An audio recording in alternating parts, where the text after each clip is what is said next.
as you know, it's the 100th anniversary of the outbreak of World War I. Lots and lots of services, lots of events that are happening today and also tonight as well. In Redcar, heritage lottery funding by the Friends of Redcar Cemetery have helped to make a new 30-minute documentary. It had been a busy August bank holiday weekend in Redcar. Excursion trains from across the region brought in thousands to enjoy the sun, sand and sea air. But there was also anxiety in the air. That weekend, Germany had declared war on Russia and France and invaded Belgium. And on the Tuesday, the 4th of August 1914, the news spread fast on the streets of Redcar. Britain was at war. Over the next 4 years, Redcar, like every community across the land, would suffer tragedy and loss in the biggest and most brutal war that the world had ever seen.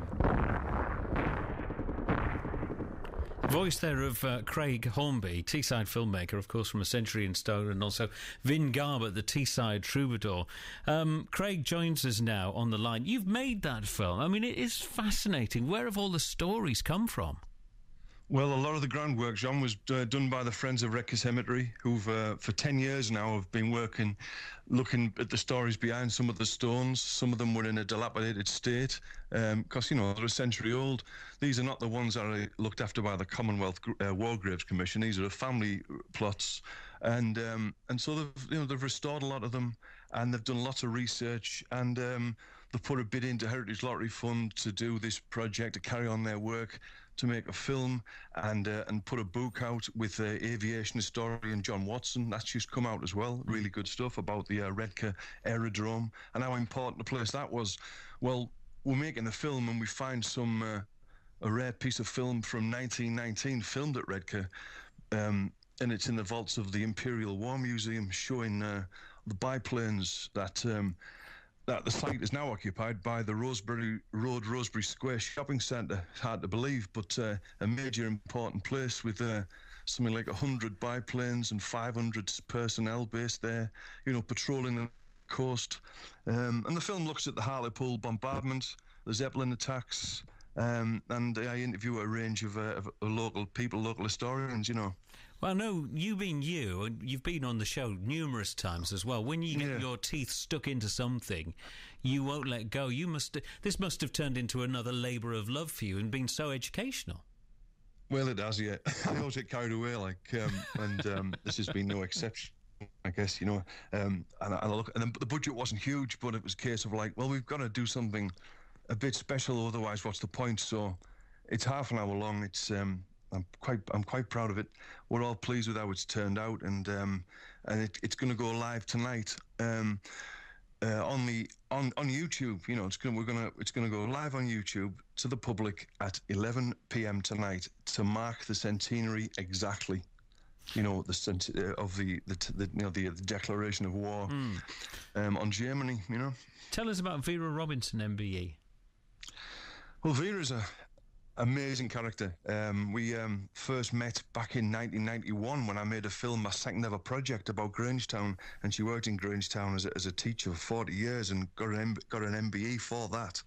Anyway, she's still with us. She's wrote 15 local history books. I mean, she's a legend. She's raised over £1 million for Redcar Lifeboat, and she's been fundraising since 1930 when she was 16. Isn't that amazing? Incredible. And she's walking down Redcar Lane with a mum picking brambles back in 1918 when suddenly a Sopwith camel crashes 100 yards in front of her, and the pilot, a New Zealander called Captain John MacDonald Allen, is killed at the scene. He was a pilot training other pilots at Redcar, and he has a problem, and the plane crashed, and she witnessed it, and her and her mother put flowers on the grave, and she's done it all these years.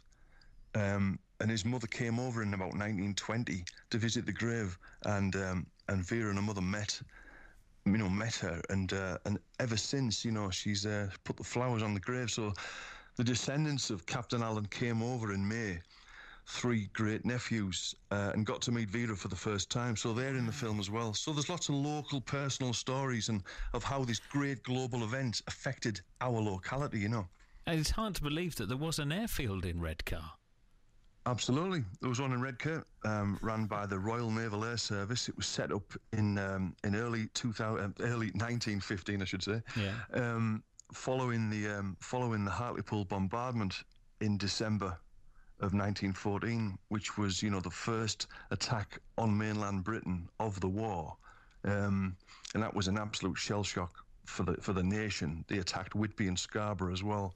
You know, 119 people were killed that morning in Hartlepool when 3 German battle cruisers emerged out of the mist and sent 1,150 shells into Hartlepool Headland and West Hartlepool. They attacked civilians, which was a terror attack as well as a strategic attack on industry, and it shook everything up. So people in Redcar would have seen this happen in the Tees Bay, these 3 huge battleships. So a similar attack on Whitby and Scarborough, and you know, a frightening event. You know, so the airfields were set up in response to that.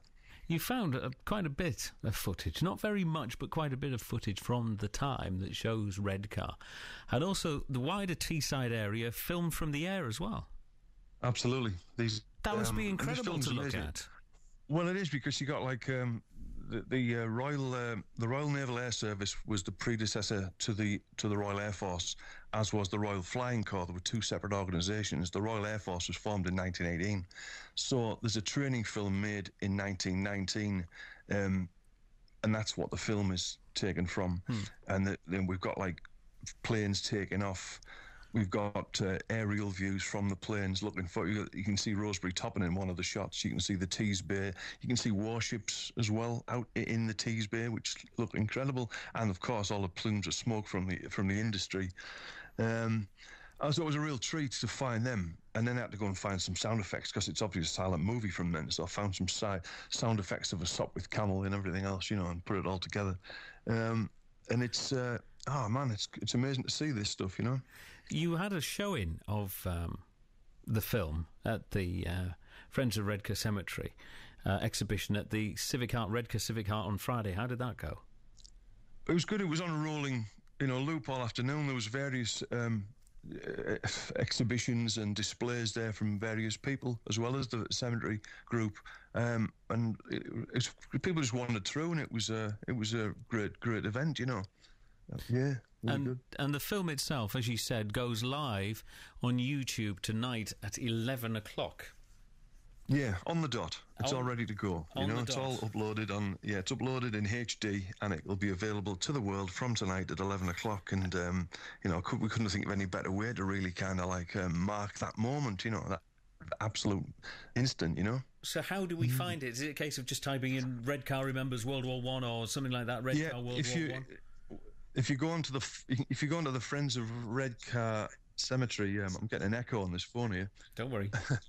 I'm getting If you go onto the FORCEM website, that's the Friends of Redcar Cemetery website. That's FORCEM, FORCEM.co.uk, or just go to YouTube directly and type in Redcar Remembers the First World War, or you can type in Pancrack, which is my site, and you'll find it there. All right. And again, no confusion. No. I mean, there's plenty of ways to see that. And of course, because there are so many events that are happening, I mean, yes, it is right that we remember 100 years down the line the war to end all wars, and basically the futility of that battle and how it affected so many lives as well. Absolutely. If you imagine being one of those Tommies in the trenches a century ago, you know, all those people, I always think of them to be like the Aston Miners story. You know, they were all important individuals. They were all unique people who had a life and found themselves in atrocious circumstances and died, you know, and not known. I think to forget about them is a terrible tragedy. They would be heartbroken if they thought people wouldn't know how it was really like in the trenches. And that's what we have to get across, you know. If you imagine... The British and Commonwealth fatalities was 1 million, just over 1 million, you know.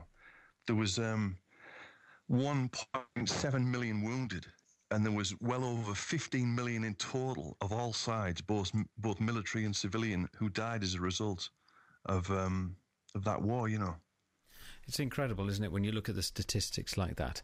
Good luck with the with the film when it goes live tonight. Just search on YouTube for it, or go to the Friends of Redcar Cemetery website, which is forcem, forcem.co.uk, or Craig's website, which is pancrack.tv, and there are links to it there.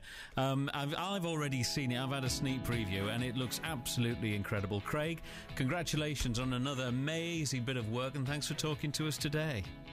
Great, thanks, John. All the best. This is BBCTees, of course.